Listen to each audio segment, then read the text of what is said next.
or unemployment is the primary risk facing Pakistan.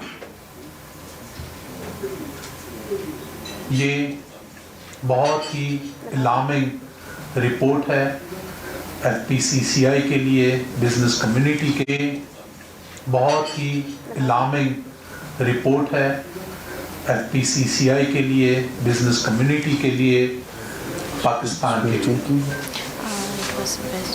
यही बात हम जो पिछले 2 साल से गवर्नमेंट को कर रहे हैं, समझा रहे हैं, अब दुनिया बोलना शुरू हो गई है। मुझे ख़तरा है जो IMF प्रोग्राम में हम हैं और जो हम टारगेट कर रहे हैं कि हम जून 2027 में निकल जाएंगे, अगर हमारी इकॉनमी ऐसी ही रही, अल्लाह ना करे कि हमारे को IMF प्रोग्राम फिर से लेना पड़े,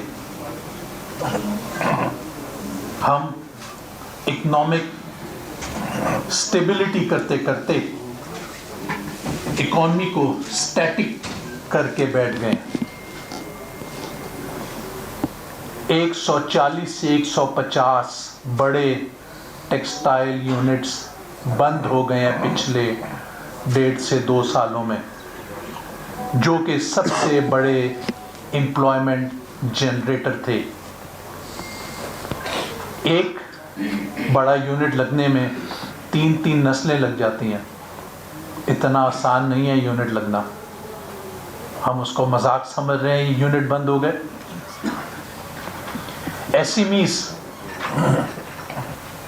जितने भी हैं, इतनी high cost of doing business की वजह से जंक यार्ड में कन्वर्ट हो गई हैं। Real estate sector totally collapse हो गया। रियल एस्टेट सेक्टर में हम कभी भी ये बात नहीं करते कि फाइलों का कारोबार हो, हम उसके एक्सट्रीमली खिलाफ हैं। हम रियल एस्टेट सेक्टर में बात करते हैं कि घर बने, हाई राइज बिल्डिंग्स बने, इससे 40 इंडस्ट्री हैं जो चलती हैं और एम्प्लॉयमेंट जनरेट करती हैं। 40 industry, cement, steel, glass, aluminium, cable, paint, tiles, pipes, furniture, और पूरी लिस्ट है हमारे पास। सारी की सारी इंडस्ट्रियां कोलैप्स हो गई क्योंकि हमने रियल एस्टेट बिजनेस को ख़त्म कर दिया। क्यों ख़त्म हो गए ये सारे? क्योंकि हमारी कॉस्ट ऑफ डूइंग बिजनेस बहुत ज़्यादा है। जैसे अभी हमारे प्रेसिडेंट आतिफ इकराम साहब ने बात की, highest rate of electricity Pakistan में है 12.5 सेंट। गैस की प्राइस 3,900 रुपये पर MMBTU है। इंटरेस्ट रेट 10.5% है। टैक्सेशन 55 से 65% है। मैं अपने प्राइम मिनिस्टर साहब से अपील करता हूँ, खुदारा जल्दी फैसले करें। जो बच गई है इंडस्ट्री उसको बचा लें, जो बंद हो गई है वो वापस नहीं चलेगी। इसका हल एक ही है, अगर हमने अपने मुल्क की इकॉनमी को बचाना है, इंडस्ट्रियलाइजेशन, इंडस्ट्रियलाइजेशन और इंडस्ट्रियलाइजेशन, इमरजेंसी, वो भी इमरजेंसी बेसिस के ऊपर। जो इंडस्ट्री वेंटिलेटर पे पड़ी हुई है उसको बचा लें, उसको निकाल दें वेंटिलेटर से। जो बंद हो गई है अब वो वापस नहीं चल सकती। अब तो दुनिया बोल रही है। बिजली इमीडिएटली 9 सेंट की होनी चाहिए और उसके बाद उसको 7 सेंट पे लेकर आए, क्योंकि हमारे रीजन में बिजली 7 सेंट की है, जिनसे हमने जाकर मुकाबला करना है, जिनके मुकाबले में हमने अपना माल बेचना है। 7,500 मेगावाट आपके पास अनयूटिलाइज पड़ा हुआ है, जिसकी वजह से कैपेसिटी चार्जेस दिन ब दिन बढ़ते जा रहे हैं। एक तो इंडस्ट्री बंद हो रही है, घर सोलर पे शिफ्ट हो रहे हैं, तो ये इतना बड़ा एक जिन है 7500 मेगावाट का जो अनयूटिलाइज्ड है, और 20,000 मेगावाट और भी आ रहा है अगले 5-7 सालों में। इसको हम कैसे हैंडल करेंगे? हम तो ये कहते हैं जो एक्स्ट्रा बिजली है गवर्नमेंट फौरी तौर पे 22 रुपए के हिसाब से यूनिट दे। इस कैपेसिटी चार्जेस के जिन को मारने के लिए और कोई सोल्यूशन नहीं है। आप बिजली महंगी रखते हैं तो लोग सोलर पे जाते हैं या यूनिट बंद हो जाते हैं, बिजली आपके पास और एक्सेस हो जाएगी।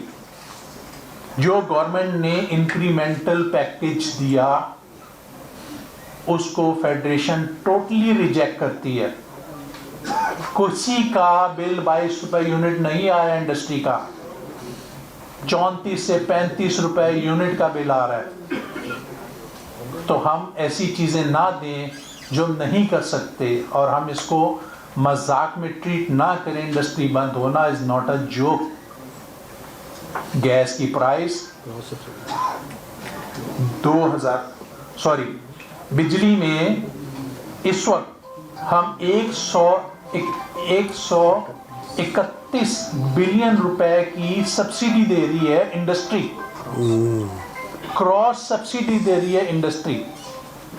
गवर्नमेंट ने लाइफ लाइन कस्टमर्स को सस्ती बिजली देनी है 300 यूनिट और 700 यूनिट को, बट वो आप इंडस्ट्री से लेकर बिजली जो सस्ती दे रहे हैं, जो 131 बिलियन रुपए की सब्सिडी आप गवर्नमेंट इंडस्ट्री से लेके दे रही है, उस गरीब इंसान को आप सस्ती बिजली तो दे रहे हैं, बट सस्ती बिजली की आड़ में उसको बेरोजगार कर रहे हैं। सस्ती बिजली दे रहे हैं और यहां पर कारखाने बंद हो रहे हैं, क्योंकि वो सस्ती बिजली कारखानों को चार्ज कर रहे हैं। कारखाने, फैक्ट्रियां आपकी कॉम्पीट नहीं कर रही और वो बंद हो रही हैं। वो भी बेचारा सस्ती बिजली लेके क्या करेगा जब उसको रोजगार नहीं मिलेगी। हम कहते हैं उसको सस्ती बिजली देनी चाहिए है, बट ये तो गवर्नमेंट का काम है देना, कहां से पैसे लाने। इंडस्ट्री से क्यों लेके आप दे रहे हैं? और इंडस्ट्री उसकी वजह से बंद होती जा रही है। और ये भी एक टैक्स है, ये भी टैक्स की सूरत में आप क्रॉस सब्सिडी ले रहे हैं, और दुनिया में कहीं भी इंडस्ट्री क्रॉस सब्सिडी नहीं देती। मैं आपसे टैक्सेशन की बात करता हूं। फौरी तौर पे एक्सपोर्ट की इंडस्ट्री को फाइनल टैक्स रिजीम में लेकर आए जो 1% है। टर्नओवर टैक्स 1.25 को खत्म करके 0 करें। इनकम टैक्स जो है, टर्नओवर टैक्स 1.25 को खत्म करके 0 करें। इनकम टैक्स जो 20 से 39% है उसको इमीडिएटली कंपनीज को, बैंकों के अलावा कंपनीज को 20% पे लेके जाएं, और जो सैलरी क्लास लोग हैं उसको 15% पे लेके जाएं। सैलरी क्लास लोग भी दब गए हैं, अफोर्ड नहीं कर सक रहे इतनी महंगाई को। इंटरेस्ट, जब सीपीआई इंडेक्स दिसंबर का 2.7% आ गया तो फिर 10.5% बैंक इंटरेस्ट क्यों है? जनवरी की मॉनेटरी पॉलिसी में एफपीसीसीआई डिमांड करती है गवर्नर स्टेट बैंक साहब और उनकी टीम से, इसको फौरी तौर पे 9% पे लेकर आया जाए, मार्च में 8% पे लेकर आए, अप्रैल में 7% पे लेकर आए और जून में 6% पे लेकर आए। मैं आपसे अपने रीजन का डाटा शेयर करना चाहता हूं। इस वक्त थाईलैंड में इंटरेस्ट रेट 1.75% है, ताइवान में इंटरेस्ट रेट 2% है, चाइना में 3.45% है, वियतनाम में 4.5% है, इंडिया और इंडोनेशिया में 5.25% है। हम 10.5 पे इस इंटरेस्ट को लेकर कैसे इंडस्ट्री चलेगी? एक बड़ी अच्छी कोटेशन है इब्राहिम लिंकन की डेमोक्रेसी के बारे में। Government of the people, government for the people, government by the people. हमें ऐसा लगता है हमारे यहाँ government of the banks, government for the banks, government by the banks हो गई है। अब ये मैंने बात क्यों की आपसे, मैं आपको फर्दर समझाना चाहता हूँ। पिछले साल आपको पता है लार्जेस्ट बोरोअर बैंक से हुकूमत पाकिस्तान खुद 55 ट्रिलियन रुपए की गवर्नमेंट की बोरिंग है। 2024-2025 में गवर्नमेंट ने जो टैक्स कलेक्ट किया वो 11.7 ट्रिलियन रुपए कलेक्ट किया, और जो गवर्नमेंट ने सूद भरा, हमारी गवर्नमेंट ने जो इंटरेस्ट पे किया वो 8 ट्रिलियन रुपए पे किया। यानी कि हमारी एफडीआर जो टैक्स कलेक्ट कर रही है, जिसकी वजह से मल्टीनेशनल कंपनीज छोड़ के मुल्क से जा रही हैं, जो हरेसमेंट्स हो रही हैं, हाईएस्ट रेट ऑफ टैक्सेशन है, वो करके 68% 11.7 टैक्स कलेक्ट किया trillion, 11.7 trillion, 8 trillion tax interest पे किया, 68% हमने बैंकों को जाके वो पैसे दे दिए। हमारे टैक्स का पैसा बैंकों को दे दिया गया। इस साल गवर्नमेंट टारगेट कर रही है 13.9 ट्रिलियन टैक्स जमा करना, और इस साल 7 ट्रिलियन रुपए उसने इंटरेस्ट पे करना है। अगेन मोर देन 50% टैक्स बैंकों को देना है हमने। इलेक्शन कमीशन ने 159 अरकान पार्लियामेंट और सूबाई असम्बली की रुकनीत मुअत्तल कर दी है। रुकनीत गोशवारे जमा ना कराने पर की गई। कौमी असम्बली के 32, पंजाब असम्बली के 50 अरकान की रुकनीत मुअत्तल, सिंध असम्बली के 33, KP असम्बली के 28 अरकान की रुकनीत मुअत्तल, बलोचिस्तान असम्बली के 7, सेनेट के 9 अरकान की रुकनीत मुअत्तल।